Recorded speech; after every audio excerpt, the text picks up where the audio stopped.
বস্তা ভর্তি টাকা নিয়ে পালাচ্ছিলেন ডিবি হারুন ভারতের দিকে।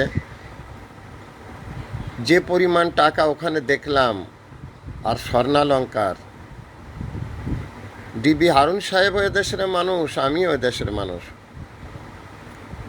ডিবি হারুন সাহেবের কাছে এত টাকা, আমার কাছে ওষুধ কিনে খাওয়ার পয়সা নেই।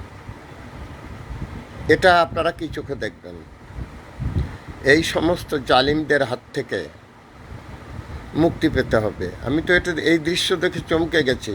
How it possible? তার কাছে ব্যাগ ভর্তি ভর্তি টাকা, আর আমি টাকার জন্য ওষুধ কিনে খেতে পারি না। সে ওই দেশের জনগণ, আমিও দেশের জনগণ। তাহলে জনগণের ভিতরে কত বৈষম্য তৈরি হয়েছে। এই বৈষম্যের হাত থেকে আমরা মুক্তি চাই। দেশের সাধারণ জনগণ আমরা অনেক কষ্টে আছি। Thanks a lot viral sir, বিনা বেতনের পারিবারিক পাঠশালা শিক্ষক। মোবাইল কন্ট্যাক্ট নং 01935204804। এটা আমার বিকাশের নাম্বার। আমি একটি বিনা বেতনের পারিবারিক পাঠশালার শিক্ষক। মোবাইল কন্ট্যাক্ট নং 01935204804। এটা আমার বিকাশের নাম্বার। আমি একটি বিনা বেতনের পারিবারিক পাঠশালার শিক্ষক।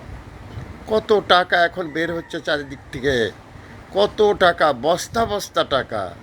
হায় খোদা, এদের কাছে টাকা, আর আমরা ওষুধ না খেয়ে মারা যাই। Thanks a lot viral sir.